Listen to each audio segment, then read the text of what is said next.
Good afternoon. We'll get past this in a minute. That was a minute.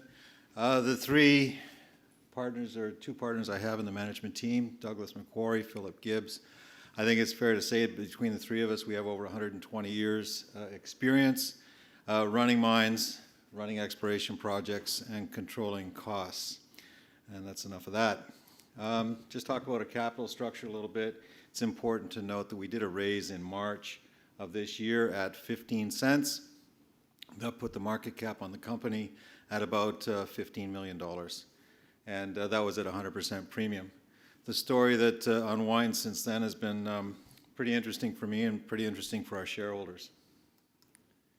So in March, there we were at 15 cents. We did some research on the Kubi project on the metallurgical side, doing a PEA to identify what it's going to take to bring that project into production relative to a process plant. In August, we closed the deal for the Bibiani acquisition. That was a game changer for the company. It puts us in a position of pouring gold within a year. Subsequently, we initiated the refurbishment project with HIT, and from that time until now, we've continued to increase the share price. Today, we're looking at about $1.35 and $350 million market cap.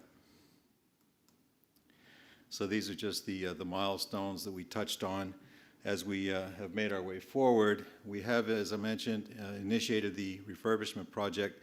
We'll refurbish the process plant so that it runs better, actually, than it did when it was designed and built by Lycopodium in 1999.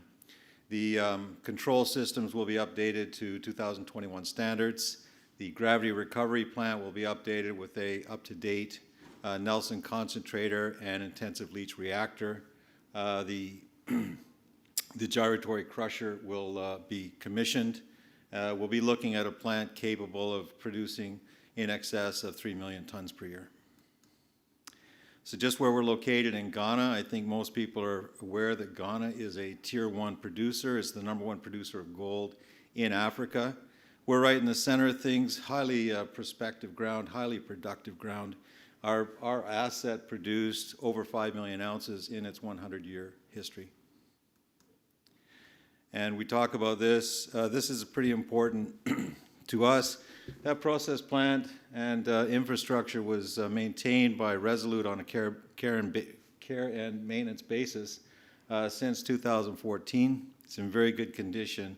I've been on a few plants that needed refurbishment, and I found trees growing up through tanks, trees growing through conveyor galleries. There's none of that here. At this point in time, every major drive has been taken off site and is being refurbished. All the rubber components are taken off site and they'll be replaced. Structural steel is being cleaned up and repaired as needed, handrails and so forth, and we're into painting and sandblasting at this point. It's also important to look at the open pit. I don't know if this laser works, but the open pit here suffered a wall slippage in 2003. What happened there was an oxide cap had waste rock placed on top of it, and the waste rock came down into the pit. The pit was abandoned. At that time, gold was $250 an ounce. There was no financial incentive to reclaim it. So there it sits. Its terminal depth at this point is 150 meters. We will drive it to 350 to 400 meters, and over the next 6 or 7 years, we'll recover about 1.6, 1.7 million ounces. So if you take a look here, at one point in our history, the mine was the darling of the Ghanaian gold mining industry. Obviously, that changed when they had a slippage. So just to go through the acquisition, we can just see Noble Gold was the operator in 2012. Resolute took it in 2014 and looked after it under care and maintenance. They were focused on developing an underground mine development, which had some significant costs, nice economics, but not great economics. They were advised by the Ghanaian government to either bring it into production or let it go. Their balance sheet was such that they decided to let it go, and that was to our benefit. We raised $60 million with two cornerstone investors in August, and here we are today. We closed the deal. We owe Resolute $30 million in March. We owe them another $30 million in August to finish the arrangement. There's no royalty, there's no overhang. It's $60 million left to be paid, and we're done. So we take a look at our project status. I've already mentioned we're refurbishing the process plant. We have started an exploration drilling program. There's very prospective ground. Last month we drilled 4,000 meters. This month we're going to drill another 4,000 meters. Total of 15 to 20,000 meters will be drilled, principally focused on the satellite pits. We've put out a tender about 2 weeks ago for the mining contract, and we expect to be putting ore onto the ROM pad in April. We expect to commission the process plant in May, and we'll be pouring gold in July. Just take a look at the local geology. Our site is not just about one single pit. There are several satellite pits. They were started up under duress, principally with soil samples. We're drilling those off. We're going to see some of those pits become much deeper and much bigger. Just to look at our ore, we've got most of our gold is associated with the quartz, about 70%. 15 to 30% of our gold is associated as gravity recoverable gold, and some of it, about 5 to 10%, is with the sulfide. So this is our process plant. About 3 weeks ago, you can see a lot of people are busy at work. We've got 400 people on site at this point in time. As you can see, there's some sandblasting activity.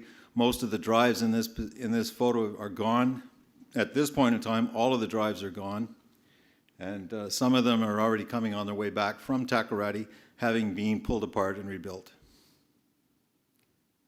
The plant has a total of 9 megawatts connected load for grinding, which gives us primary grinding capacity to plus 3 million metric tons per year. And we'll be putting in a pebble crusher in 2023. That'll get us to 3.7 million tons per year. Resolute did about 50,000 meters cubed of exploration, 50,000 meters of exploration drilling. Some of the results were spectacular. You can see up here on the top, 29 meters at 27 grams. What I like as a miner is that sometimes the mining width is up to 200 meters.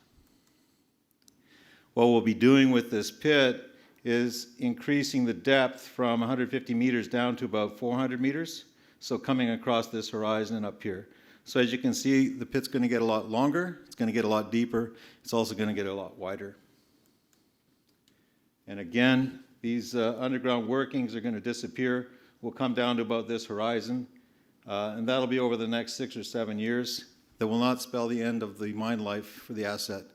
We'll be going underground at about year 5, and we expect this asset to be running well into the next generation. Just to take a look at the site from pictorial view, the main pit's here, several satellite pits here. We expect to see this pit extend from here down to at least that far, and it'll be about 40 meters more on this side and about 60 meters more on the west side. So if we take a look at the Resolute model, they were looking at around 100,000 ounces per year with an underground mining program. Nice economics, but not brilliant, and it didn't fit their current plans.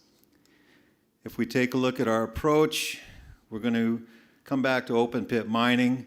We'll access 1.7 million ounces at this point in time. We'll produce about 240 to 250,000 ounces per year. Our first year, by the way, will be 170 as we ramp up. Pretty nice all-in costs at 743, and IRR is 133%.